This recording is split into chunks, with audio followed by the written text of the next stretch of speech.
नमस्कार, स्वागत है आप सभी का जेकेवीपी चैनल पर। अभी का ये वीडियो में एफएम फाइनेंशियल मैनेजमेंट का जो चैप्टर है कॉस्ट ऑफ कैपिटल उसके ऊपर बनाने वाला हूँ। Cost of capital.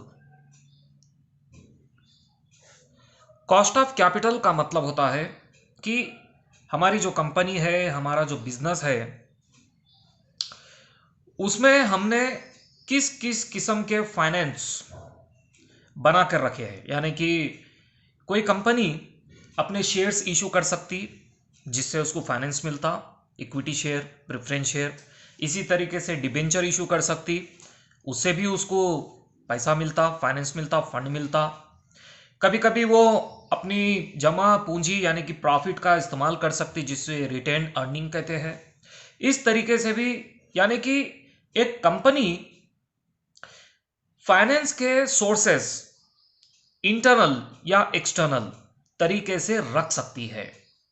लेकिन इस तरह करते हुए यानी कि पैसा या फाइनेंस इकट्ठा करते हुए कुछ एक चीज है जो उसे चुकानी भी पड़ सकती है। जब भी जो भी आप चीज हासिल करेंगे उसकी एक कीमत भी आपको अदा करनी पड़ती है। उसे ही कॉस्ट ऑफ कैपिटल कहा जाता है। अगर कभी बात करें इक्विटी शेयर कैपिटल की, तो पब्लिक को तो आप इक्विटी शेयर बेच देंगे, इशू कर देंगे, पब्लिक खरीद भी लेंगी, लेकिन पब्लिक को बदले में कुछ ना कुछ तो देना पड़ेगा ना। तो जो भी चीज हम हासिल करते हैं उसकी एक कीमत होती है जो हमें चुकानी पड़ती है। तो इक्विटी शेयर की बात करें तो उसके ऊपर हमें डिविडेंड देना पड़ेगा जो कि प्रॉफिट के ऊपर डिपेंड होता है। ज्यादा प्रॉफिट ज्यादा डिविडेंड, कम प्रॉफिट कम डिविडेंड। प्रेफरेंस शेयर कैपिटल की बात करें तो इसके ऊपर डिविडेंड देना पड़ता है, लेकिन ये फिक्स होता है। एक परसेंटेज आपको पहले से ही तय करना पड़ेगा, जैसे कि 8% या 10%। हमेशा आपको कैपिटल के ऊपर 10% देना पड़ेगा। डिबेंचर की अगर कभी बात कर ले तो इसके ऊपर आपको तो ब्याज देना पड़ेगा, इंटरेस्ट देना पड़ेगा। समझे ना, ये सभी कॉस्ट ऑफ कैपिटल है। तो इनके ऊपर आपको प्रॉब्लम पूछ सकता, खास करके दो दो टाइप के प्रॉब्लम आपको पूछ सकता। एक इंडिविजुअल टाइप यानी कि खाली डिबेंचर के ऊपर प्रॉब्लम पूछ सकता। कभी कभी आपको कंबाइन करते हुए weighted average cost of capital भी पूछ सकता। तो बेसिक लेवल पे मैं अभी आपको डिबेंचर का एक प्रॉब्लम करके दिखा दूंगा और एक वेटेड एवरेज का भी प्रॉब्लम करके दिखा दूंगा इसी वीडियो में। चलिए, डिबेंचर ज्यादा इंपॉर्टेंट है क्योंकि एग्जामिनेशन पॉइंट ऑफ व्यू वो डिबेंचर के ज्यादा पूछता है। तो के का मतलब होता है कॉस्ट ऑफ कैपिटल, डी का मतलब होता है डिबेंचर। यहीं पर ही अगर कभी के ई दे दिया तो समझ जाना कि cost of capital of equity, cost of capital of preference share. तो cost of capital of debenture. B का मतलब होता बिफोर टैक्स। अगर यहीं पर ही ए रहा तो समझ जाना आफ्टर टैक्स। वैसे कॉस्ट ऑफ कैपिटल पहले बिफोर टैक्स की बात करेंगे। डिबेंचर की अगर कभी बात करें तो यह फार्मूला है इंटरेस्ट डिवाइडेड बाय पी, यानी कि प्रिंसिपल अमाउंट, डिबेंचर की वैल्यू। इंटरेस्ट का परसेंटेज का अमाउंट। और अगर कभी ये वैल्यू में कुछ उतार चढ़ाव होते हैं, यानी कि अब डिबेंचर अगर प्रीमियम से जारी करते हैं या डिस्काउंट से जारी करते हैं, तब आप फार्मूला ये यूज करेंगे, K D B is equal to I by N P, यानी कि नेट प्रोसीड। प्रीमियम इंक्लूड, अगर डिस्काउंट है तो डिस्काउंट माइनस करके। बहरहाल एक छोटा सा का प्रॉब्लम मैं आपको समझा ही देता हूं, यहां पर ध्यान से देखिए। अच्छा, एक एक एक चीज और, अगर कभी आपको आफ्टर टैक्स दे दे तो आपको क्या करना पड़ेगा वो भी लिख देता हूं, I divided by N P 1 minus T, T यानी कि टैक्स का रेट। चलिए एक प्रॉब्लम दिखाता हूं, हो सके तो मैं तीनों चीजों को कवर, ये तो कॉमन बात है, असल यही फार्मूला है, ये और ये फार्मूला है। ये बिफोर टैक्स का फार्मूला है या आफ्टर टैक्स का फार्मूला है। चलिए तो मैं प्रॉब्लम आपको करके दिखाता हूं। यही फार्मूला है, ये ज्यादा परेशान होने की जरूरत नहीं है। तो देखिए यहां पर एक प्रॉब्लम है, X limited issue 50,000 8% debenture. Debenture का परसेंटेज क्या है? 8%। यही कॉस्ट ऑफ कैपिटल है। Rate of tax rate applicable to companies 50%। After tax का प्रॉब्लम है ये, टैक्स का परसेंटेज दिया। कंप्यूट कॉस्ट ऑफ डेप्ट कैपिटल, अच्छी बात है। दूसरा बिट है Y limited issue 50,000 8% debenture at premium. At par बोल तो ओरिजिनल वैल्यू, प्रीमियम बोले तो 10% ज्यादा, ठीक है। टैक्स रेट है 60%। सी पॉइंट है A limited issue 50,000 8% debenture discount 5%, discount के साथ है इस बार, टैक्स भी है 50%। अच्छा, B limited issue 1 lakh 9% debenture at premium, cost of floating, अच्छा फ्लोटिंग चार्जेस भी है 2% और टैक्स का रेट है 60%। बहुत अच्छा प्रॉब्लम है, इसमें आपको बहुत सारे बेसिक डाउट क्लियर हो जाएंगे। तो ध्यान से देखिए, मैं इसे सॉल्व करके दिखाता हूं। पहला पॉइंट, पहले पॉइंट में उसने पूछा था 50,000 डिवेंचर 8% उसका रेट है और टैक्स भी है 60%, अच्छी बात है। तो K D A after tax का प्रॉब्लम है, I divided by N P 1 minus T. तो आई का मतलब हुआ 8%, 50,000 का 8% कितना होगा देखिए 4,000, क्योंकि डिबेंचर 50,000 है ना, डिबेंचर इज इक्वल टू 50,000 है, इंटरेस्ट 8% है जो कि 4,000 होता, और एनपी यानी कि 50,000 पूरा डिबेंचर वैल्यू। टैक्स का रेट क्या है देखिए, टैक्स का रेट है 50% यानी कि 0.5। अब 50% का मतलब क्या होता, 50 डिवाइडेड बाई 100 यानी कि हुआ ना 0.5। तो इस तरह ये हो जाएगा आपको 4,000 बाई 50 इंटू 0.5, मतलब 2,000 डिवाइडेड बाई 50,000। ये आंसर होना चाहिए आपका 0.04, अगर परसेंटेज में सोचे तो 4%। तो ये इसका आंसर है। अब दूसरा बीट करेंगे, तो ये इसका आंसर है। अब दूसरा बीट करेंगे। दूसरे बीट की अगर कभी बात करें तो वो प्रीमियम के साथ है 1 माइनस टी। देखिए एनपी निकाल लेंगे पहले हम, डिबेंचर 50,000 है, प्रीमियम है 10%, बराबर ना, तो प्लस 10%, ये प्रीमियम के है जो मैं जोड़ रहा हूं, तो ये हो जाएगा 55,000, एनपी हुआ 55,000। इस तरह हमारा प्रॉब्लम अब होने वाला है, अगेन 8% ही है इंटरेस्ट, तो 4,000 50,000 के ऊपर, और ये 55,000, और ये हो जाएगा 1 माइनस 0.5, तो आगे चलकर ये हो जाएगा 4,000 बाई 55,000 इंटू 0.5, मतलब कि 2,000 बाई 55,000। तो ये आपको आएगा 0.0291। अगर इंटू 100 करते हैं तो परसेंटेज में कन्वर्ट होगा, तब आएगा 2.91%। तो ये हो गया आपका सेकेंड बीट। चलिए मैं थर्ड बीट करके दिखाता हूं। आप इस बार आई बाई एन पी वो हमेशा की तरह रख लेंगे, इंटू 1 माइनस टी। इस बार एन पी देखिएगा 50,000 में से आपको डिस्काउंट के 10% लेस करना है, डिस्काउंट सॉरी 5% है डिस्काउंट, तो 5% लेस करना है, तब यह आपका 2,500 कट होकर आ जाएगा 47,500। ये डिस्काउंट के कट कर रहा हूं मैं। अब आगे चलकर पूरा प्रॉब्लम आएगा 4,000 बाई 47,500, ये वही 0.5 1 माइनस करने के बाद, तो 2,000 बाई 47,500, तब आपको इंटू 100 भी कर लेंगे, आंसर परसेंटेज में लगाएंगे, तब यह आपको आएगा 4.21%। अब आखिरी beat, fourth beat, K D A, formula तो वही है N P into 1 minus T. Okay, चलिए अब एन पी निकाल लेंगे हम। वैसे डिबेंचर की टोटल वैल्यू है 50,000। इसमें आपको प्रीमियम भी है और वो भी है, फ्लोटिंग चार्जेस भी है। कुछ एक्सपेंसेस दे सकता प्रॉब्लम में, तो वो भी उसने दे रखा है। ठीक बात है। तब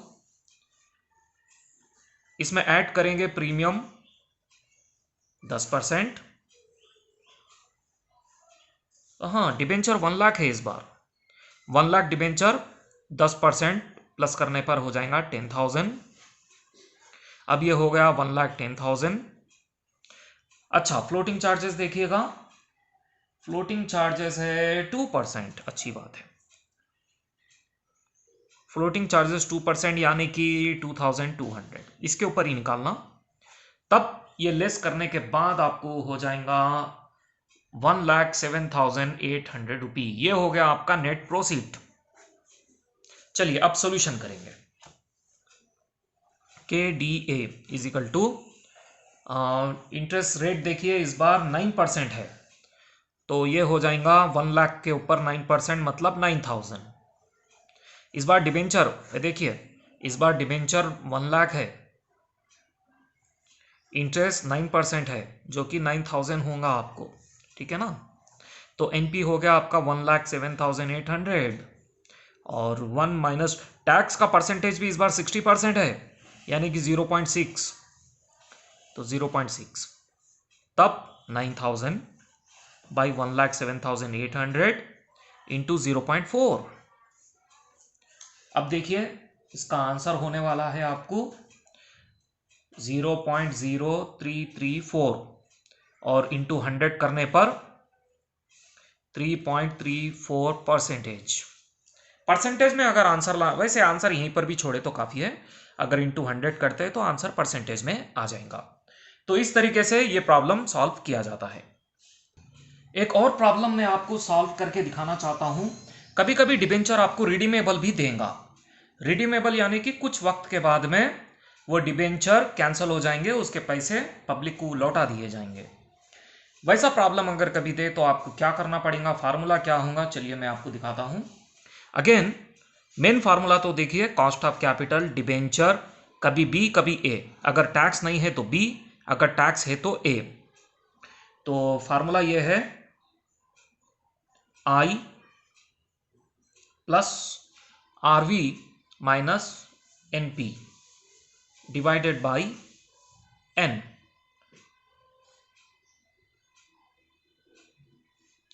होल डिवाइडेड बाई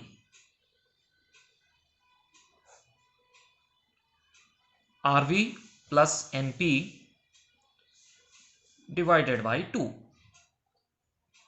तो ये रहा आपका फार्मूला। आरवी का मतलब है रिडीमेबल वैल्यू, एनपी का मतलब है नेट प्रोसीड। मतलब जब डिबेंचर इशू किए गए थे उस वक्त वैल्यू क्या थी, वो एनपी है।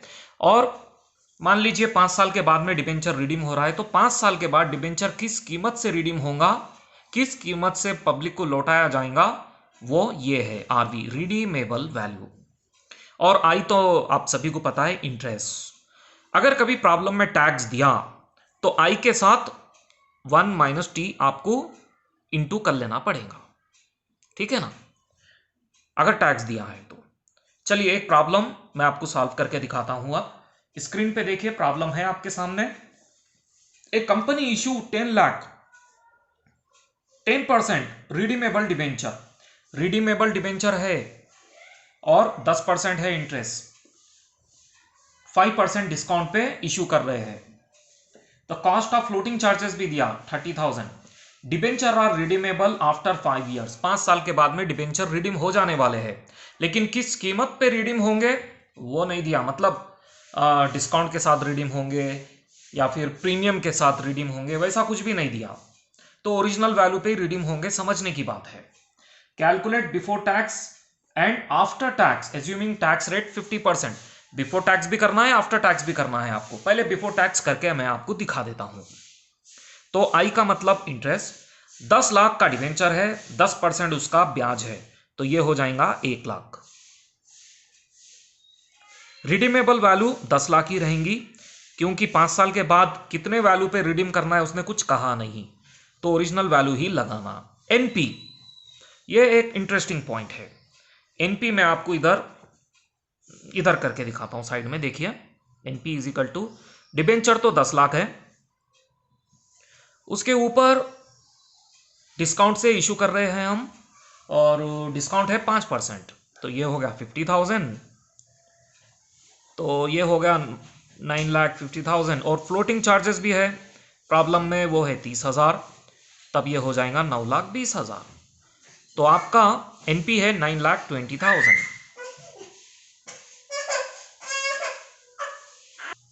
स्मॉल एन का मतलब होता है नंबर ऑफ ईयर, 5 साल के बाद में डिबेंचर रिडीम होने वाले हैं।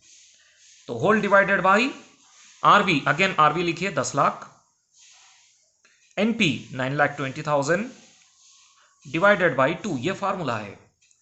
अब देखिए क्या होगा, ये 1 लाख का 1 लाख, ये बच जाएगा देखिए 80,000, 80,000 को डिवाइडेड बाई 5 करने पर 16,000, और ये हो गया 19,20,000, और डिवाइडेड बाई 2 करने पर आपको हो जाएगा 9,60,000। अब देखिए 1,16,000 डिवाइडेड बाई 9,60,000 इंटू 100 कर लेंगे, परसेंटेज में कैलकुलेट करेंगे आंसर, तब आपको आएगा ये 12.08%। इस तरीके से ये प्रॉब्लम होता है।